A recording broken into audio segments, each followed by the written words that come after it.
Hi everyone, आप लोग सब लोग डीआरए एग्ज़ाम की तैयारी कर रहे हैं। तो सबसे पहले एक पीपीटी है जो हमने बनाई है, पूरा रिसर्च करके पीपीटी बनाई है, लोगों से बात करके जिन्होंने प्रीवियसली एग्ज़ाम दिए हुए हैं उन सब से बात करके वो पीपीटी बनाई है कि उसमें हमने सारे इम्पॉर्टेंट टॉपिक्स कवर किए जो मैक्सिमम एग्ज़ाम में पूछे गए क्वेश्चंस का सिलेबस कवर कर लेते हैं। ठीक है, और ये आपको एक पूरा फ्रेमवर्क दे देता है कि किस तरह से क्या क्या टॉपिक्स आते हैं। उसके बाद क्या है कि आपको बुक की रीडिंग करनी है। बुक रीडिंग करने का मतलब ये नहीं है कि आपको कॉन्स्ट एकदम, जैसे आपने मान लो एक बार बुक रीड किया तो आप लोगों को लगेगा कि टॉपिक तो समझ ही नहीं आ रहा है। यहाँ टॉपिक समझने का मतलब नहीं है बुक रीडिंग से।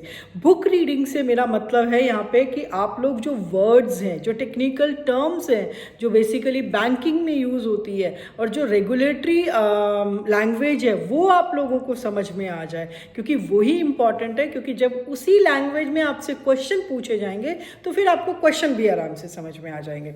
उसके बाद जो हम आपको एमएस फॉर्म्स में क्वेश्चन पेपर देते हैं उनकी प्रैक्टिस आप ज़रूर करिएगा। और एमएस फॉर्म में क्वेश्चन पेपर मिलने का सबसे बड़ा फ़ायदा क्या होता है कि आप उसे गूगल ट्रांसलेट पे जाके ट्रांसलेट कर सकते हो किसी भी लैंग्वेज में, और अपनी लैंग्वेज में ट्रांसलेट करने के बाद जितने ज़्यादा क्वेश्चन पेपर अगर आप प्रैक्टिस करोगे आपके लिए बहुत अच्छा है।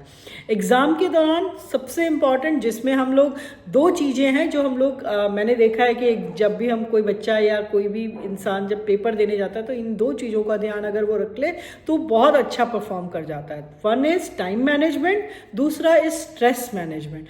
टाइम मैनेजमेंट आपको ऐसे करना है कि पहले ही जैसे ही आप क्वेश्चन पढ़ोगे, एक तो सबसे पहले आप शांति से क्वेश्चन पढ़ोगे ताकि आपको बार बार उसे क्वेश्चन को पढ़ना ना पड़े।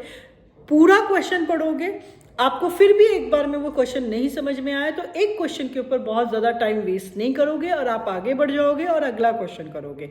अब आ जाते हैं स्ट्रेस मैनेजमेंट पे। स्ट्रेस मैनेजमेंट में मैंने सबसे बड़ा एग्जांपल, जैसे आपने कभी कोई एक स्पोर्ट्स पर्सन को देखा होगा, जब वो बहुत टेंस स्पोर्ट्स खेल रहे होते हैं तो वो बीच बीच में कुछ खाते पीते रहते हैं।